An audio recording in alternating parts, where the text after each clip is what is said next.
Good morning, girls. Today's grammar lesson will be sort of a second part of direct and indirect speech. We dealt with this last week, but it was direct and indirect speech statements. Okay? This one, the second part, or what I'm calling the second part, is on questions. Now, we know that statements give information, a group of words giving information about a subject, right? And a subject can be a noun uh, or pronoun, okay? Now, questions ask for information to be given about a subject, all right? So with that out of the way, let's go straight into the rules because we already know that direct is saying exactly what someone said in their words, but indirect is repeating or saying what that person said, but in your own words now.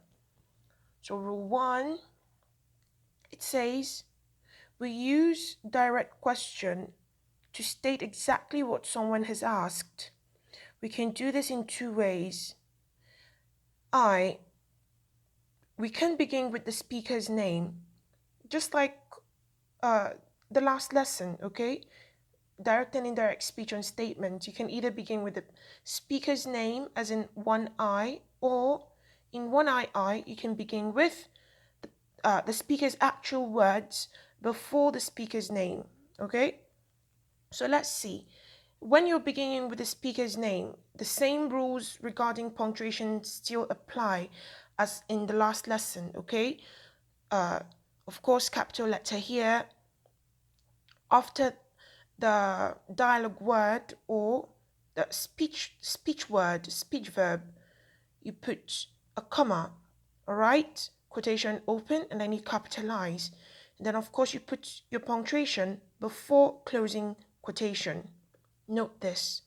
All right. Now, one I says we can use a direct question, or in a direct question, we can begin with the actual words of the speaker and end with the speaker's name.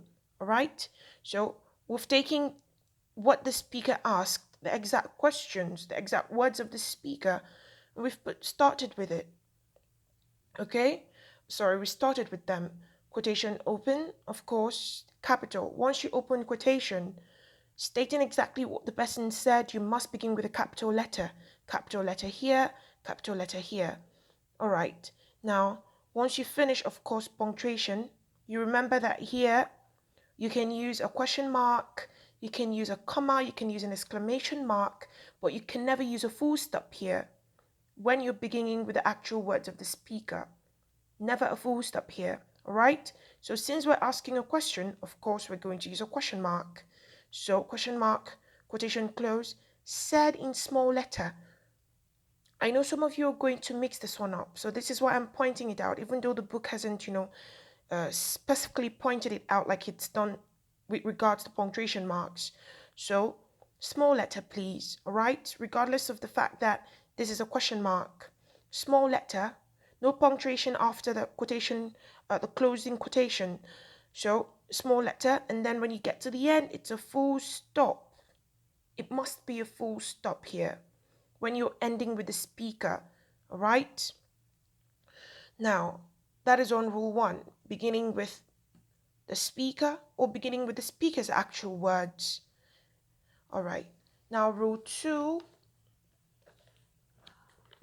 says we may state what someone had asked without using his or her exact words, of course. This is called an indirect question. We usually use a reporting verb such as asked or inquired. And colon 2a says once we use a reporting verb asked or inquired, we change the tense of the verb in the question and place it after the subject in the statement. Let's see what they mean here. Now, this is to help you understand what they mean in this rule, they're going to put side by side direct and indirect question, all right? Now, the first one says, the policeman said to us, comma, quotation open, why didn't you stop? Question mark, quotation close. Now, this is direct, okay? Let's look at the indirect. Now, it says, the policeman asked us why we hadn't stopped. See? You remember in our last lesson, you might have to go back to refresh your memory. We had a big remember box at the bottom of the page, or I think immediately after the rules, telling us how we take the verbs a step back when we're reporting the speech. So go back there and you will understand. Remind yourself exactly how come we came from didn't to hadn't, all right? So now you notice here, now it says use these words, these reporting verbs, asked and inquired. This is what I want you to note here.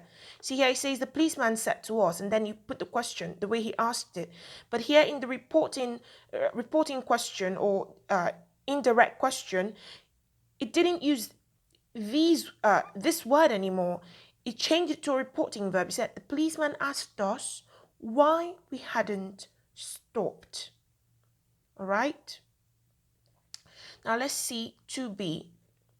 It says, after changing to the reporting verbs such as asked or inquired, we make changes to the pronouns, possessive adjectives, and time expressions. Also, like the remember box we had in the last lesson, please go back and reread that to refresh your memories, okay? How the verbs take a step back in tense, and how the pronouns change, the time expressions change as well. So this is what they're just pointing out here again for those who have forgotten. Now let's see an example of how the pronouns, possessive adjectives, and time expressions have changed. Of course, we know what pronouns are, okay? We know the words we use instead of a noun. We know what possessive adjectives are, this, that, and so on, okay? And we know time expression.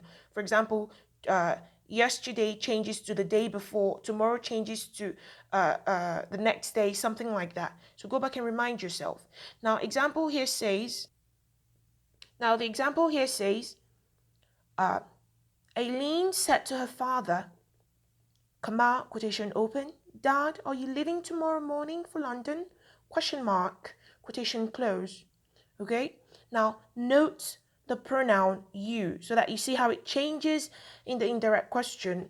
Also note the time expression tomorrow morning. Now let's see what happens. Aileen asked her father whether he was leaving the following morning for London. I'm going to say something about this when I finish with rule 3, when to use whether, all right? Keep that in mind so that when I point it out, it sticks in your mind, please. Okay, now you see you, the pronoun you, change to he, depending on the subject, all right? Or who the subject is asking the question of. Now you change to he, and tomorrow morning change to following morning. Okay? Please take note. So the essence of rule 2 is to tell you the kind of verbs to use in indirect questions, asked and inquired. They're called reporting verbs, okay? And also to remind you that the tense will change. The tense in the actual words of the speaker will change, and the pronouns, possessive adjectives, if there are any, and time expressions will change as well. And they've shown you examples. You want to know different other time expressions, possessive adjectives, and pronouns, and what they change to. I've been saying it, I've been singing it like a song. Go back to the previous lesson and look at the remember box again. Now, rule 3. Rule 3 says, when a direct question begins with a WH word, we know what WH words are. The book is still giving an example or giving examples. When a direct question begins with a WH word, examples of WH words include which, where, why, when, okay? What, who, and so on. Now, even how, all right? Now it says, when a direct question begins with a WH word or the verb to do, we do not use do, does, or did when we change it to an indirect question. Now let's see what they mean. Nura said to me, comma, quotation open. Now these were the exact words Nora used, or Nora, sorry, when she was asking, Nora, sorry, okay? I was pronouncing this like our Arabic name, all right. Nora said to me, comma, quotation open, where did you find the keys? Question mark, quotation close. Now you see, this is the exact question Nora asked me. She said, where, and she used the verb to do, did, of course. Asking questions with the verb to do, all right? Where did you find the keys? Now they're telling us that when we're changing this to an indirect question, we do not use this word. We don't use the verb to do in any form. Now let's see an example. Nura asked me where I had found the keys. See? Nura asked me where I had found the keys. It's okay. The WH word is repeated, but the verb to do is nowhere to be found. And you say it ticks the box. In other words, this correct. This version or this sentence is correct. Now let's see a wrong one where they have used the verb to do. Nura asked me where did I find the keys. Very wrong. And kids, I really love this example because you find out that this is what you. This is a very common mistake amongst you. You say things like this on a daily. So please let us put an end to it. Now we know why this is wrong. Okay? Nura asked me, where did I find the keys? This is wrong. Nura asked me where I had found the keys. The verb step back, had, okay, indicating that it's still in the past, all right? The verb step back, where did you find the keys? Did here indicating past action. We're not using the verb to do, but this verb here is indicating the past tense for us, where I had found the keys. Past perfect tense. Let's remember that, okay? Stepping backwards. The past moves backwards to the past perfect tense. And this is what has happened here. Did, past tense. Stepping back, taking a step back, past perfect tense, had found, all right? Now, I said that when I got to the end of the lesson, I was going to say something to you about weather. How this example here used weather. Now, this remember box is going to help me explain the point I'm trying to make. It says, remember that indirect questions usually begin with a question word. We know what question words are. The same thing as WH word. A question word is a WH word. WH words are these here. Okay, these are just some examples. We know the rest. I suppose we do. Now, he says, remember that indirect questions usually begin with a question word. If there are no question words, we use whether. Okay? If there are no question words, we use whether.